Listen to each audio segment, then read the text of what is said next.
Salut la team lactée. Alors avant de commencer cette vidéo et avant toute chose, je voulais m'excuser. Vous n'avez absolument aucun problème de son, c'est moi qui ai un problème de voix. On sort tout juste à peine vraiment de microbes qui nous ont bien fracassés. Donc voilà, ça a mis un peu à mal ma gorge et pour le coup ma voix. Donc ne vous inquiétez pas si ma voix déraille pendant la vidéo, vous n'avez absolument aucun problème de son, c'est bien moi qui ai un problème de voix.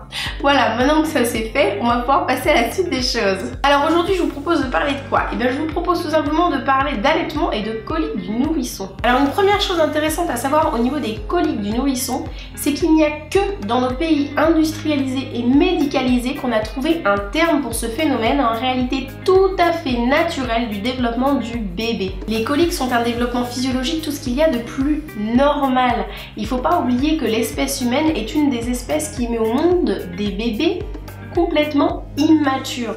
Pour plusieurs raisons, mais effectivement il ne faut pas oublier que en gros on met au monde des bébés qui sont pas vraiment finis quoi.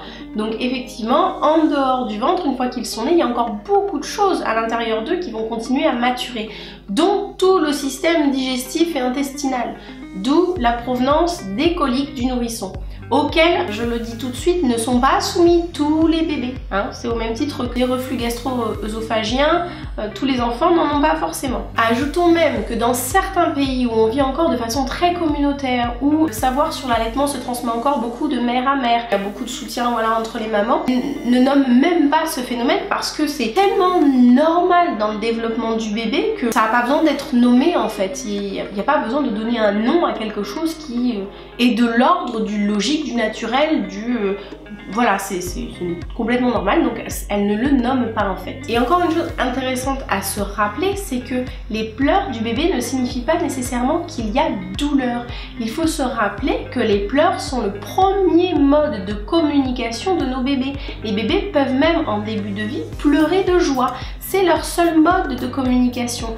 Alors les coliques, c'est un peu comme les gaz pour nous les adultes. Oui, il y a certains gaz, on va pas se mentir, qui sont pas très délicats à passer. Hein, c'est douloureux, même nous ça nous brasse, on n'est pas bien, voilà.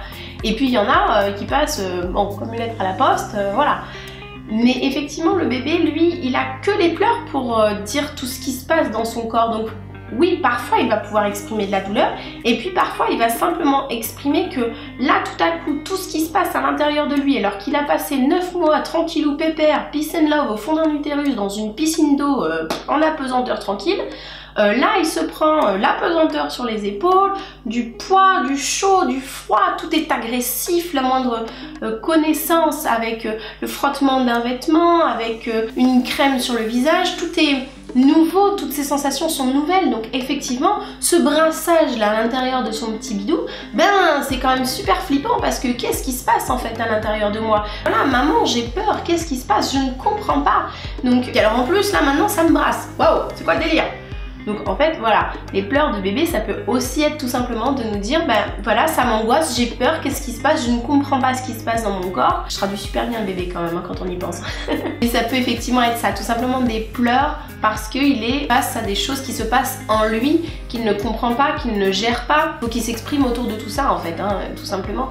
Donc voilà, juste se rappeler que pleurs plus colique ne veut pas nécessairement dire douleur.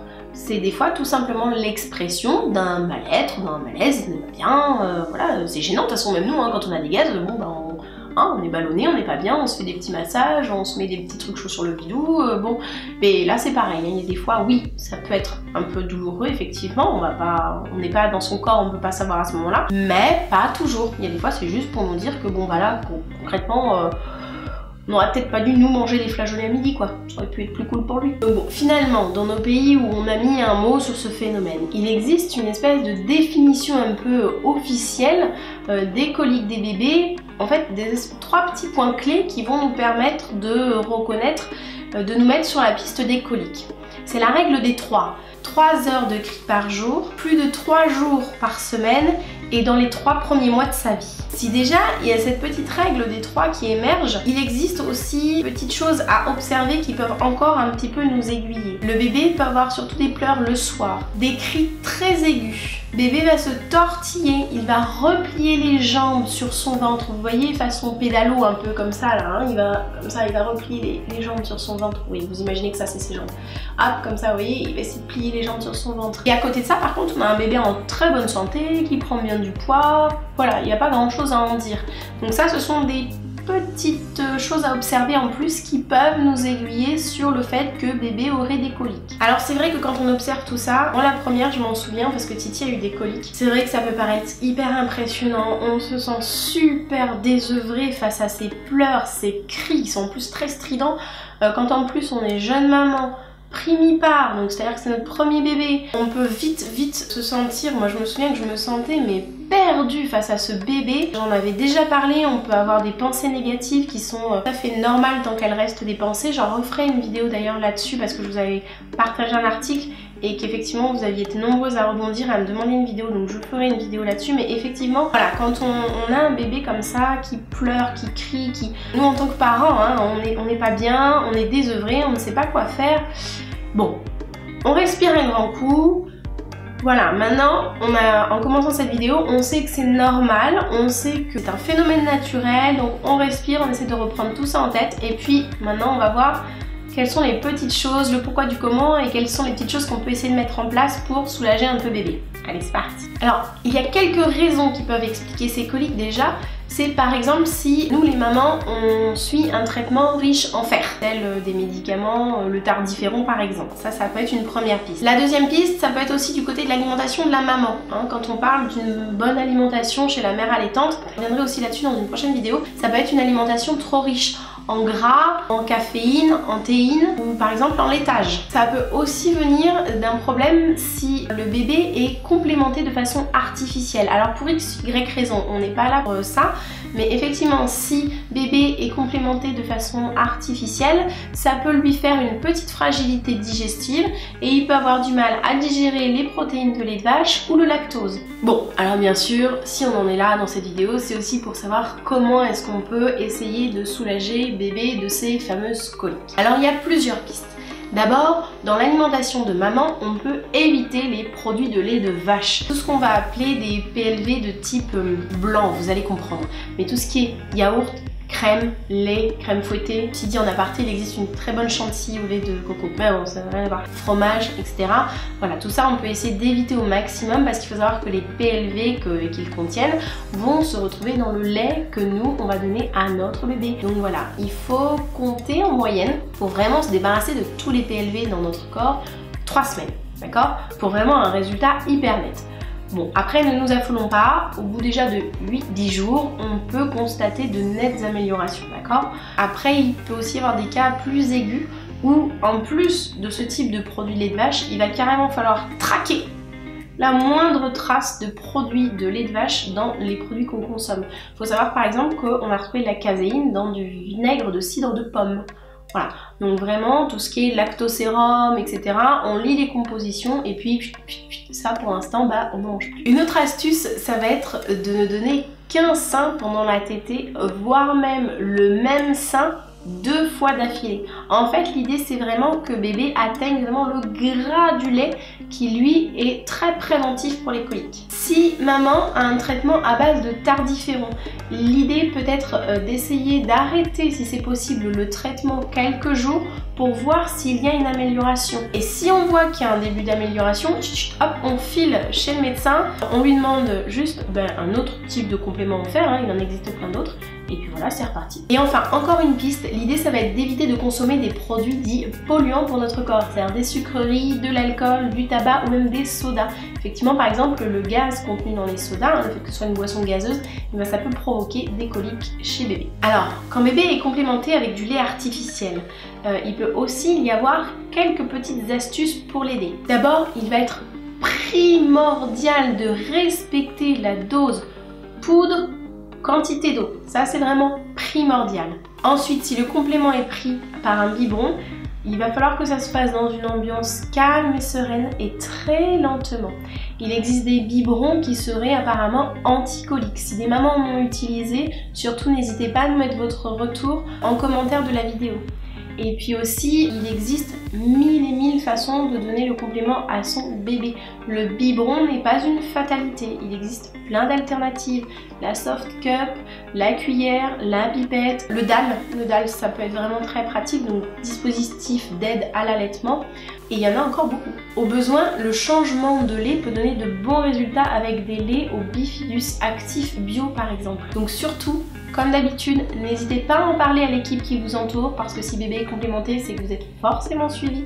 Donc n'hésitez pas à en parler à l'équipe qui vous suit, n'hésitez pas à échanger avec eux, voilà, à voir ce que vous pouvez mettre en place ensemble. Alors, que bébé soit au sein ou complété, il y a pas mal d'astuces qu'on peut mettre en place pour les aider à passer ces petites ou grandes crises. D'abord, garder un environnement serein. On peut baisser la lumière, tamiser la lumière, bercer bébé tout doucement, essayer de le consoler sans perdre patience. C'est parfois difficile, mais on en sera que mieux tous. Une autre astuce va être d'éviter la suralimentation, que ce soit au biberon ou au sein. Alors oui, effectivement, il y a une espèce de cercle vicieux avec la tétée et les coliques. C'est-à-dire que le fait de téter va calmer bébé, mais en même temps, le fait de téter va faire travailler son estomac. Et donc du coup, si son estomac travaille, il a aussi des coliques. Et voilà, on rentre dans un cercle vicieux. Donc il peut y avoir des petites alternatives qu'on va voir juste après pour peut-être, on va pas dire espacer, mais effectivement lui permettre un peu de reposer son estomac, ne serait-ce que quelques petites minutes, tout en restant voilà, calme et sécurisé, et puis revenir au sein après tout doucement. On va essayer de limiter l'absorption d'air pendant la tétée ou la prise du biberon. En effet, si bébé avale de l'air, et bien tout simplement c'est pareil que nous, hein, ça va brasser le bidou et puis rebelote, on est reparti dans un cercle de colique. On n'oublie pas bien entendu de faire rôter bébé, même un bébé allaité a besoin de faire son rot, donc on n'oublie pas. On peut aussi pratiquer des massages abdominaux à bébé. Donc on masse dans le sens des aiguilles d'une montre comme ça, voilà, en petite caresse, mais avec une légère pression quand même pour aider quand même un petit peu les gaz, comme ça à s'évacuer. On n'appuie pas comme des bourrins, hein. C'est vraiment une petite légère pression comme ça sur le ventre pour bien l'aider à évacuer, d'accord? On peut même faire des petits gestes vers le bras comme ça, hop, poussez bien. Voilà, pour bien l'aider à évacuer. Un autre petit massage s'appelle le pédalo ou le vélo, il y a des mamans qui connaissent. Et bien on prend les jambes de bébé, on le met face à nous comme ça, on prend les jambes de bébé, donc on tient bien ses jambes et puis on va essayer de caler, donc on va dire que ça c'est le genou de bébé, on va essayer de caler vraiment notre main près du genou et puis on va remonter son genou sur son ventre, comme ça, vous voyez, voilà, tout doucement. Et puis on alterne les deux jambes, une jambe, l'autre jambe. Voilà. Effectivement, le fait de masser bébé souvent va lui permettre tout simplement de faire son petit P, hein, ou son petit caca. Et une fois qu'il aura fait ça, il sera bien plus à son aise. Alors, porter bébé dans un porte-bébé est une astuce vraiment super pour des bébés qui ont des coliques. Et d'ailleurs, les bébés qui sont portés automatiquement, systématiquement dans les pays où on ne se pose absolument aucune question, eh bien, ont moins de coliques tout simplement. Et puis ça peut être ce que je vous disais tout à l'heure, une petite astuce pour lui permettre de s'apaiser en attendant une prochaine tétée. Donc effectivement, faut pas hésiter. Moi je sais que je me souviens avec Titi, je le mettais en écharpe. Voilà, hein. Je le mettais tout contre moi, des fois même en peau à peau, pour qu'on s'apaise. Hein. Et puis, ce que je faisais, j'aimais beaucoup faire ça. Donc on était souvent les pleurs arrivaient nous vers 18 h, donc comme c'est un bébé d'hiver, il faisait nuit tôt. Donc du coup, je n'allumais pas forcément plus de lumière dans la maison, juste assez pour lire, vous allez comprendre. Et je faisais voilà, des allers-retours. Voilà. Et en fait, tout simplement, eh bien, je lisais. Voilà, tout bêtement. C'est d'ailleurs à cette époque que j'ai fait la découverte de Maria Montessori, Catherine Guéguen, André Stern, enfin bref, tous les ouvrages qui aujourd'hui nous permettent d'accompagner les enfants comme on le fait. Mais effectivement, le fait de lire, eh bien l'enfant va entendre, hein, l'oreille collée à notre poitrine, va entendre notre voix en résonance, et puis tout simplement ça va l'apaiser parce qu'il va avoir la sensation acoustique, émotionnelle, sensitive de se retrouver comme quand il était dans l'utérus, c'est-à-dire qu'on marche, donc il est bercé, et puis il entend notre voix, donc c'est pareil, il a ce son qu'il entendait, hein, de façon quasi permanente dans le ventre, et puis il entend aussi les battements de notre cœur, donc ça aussi ça aide beaucoup à l'apaiser. Alors je dis lire un livre, mais ça peut être chanter, ça peut être tout simplement lui raconter la journée qui vient de se passer ou sa journée à lui, ce qu'il a fait. Ça peut être mettre des mots sur ce qui est en train de se passer en lui. Ah ben oui, effectivement, là, il y a des petits gaz qui te dérangent, dis donc, c'est embêtant. Voilà, donc pas hésiter à parler.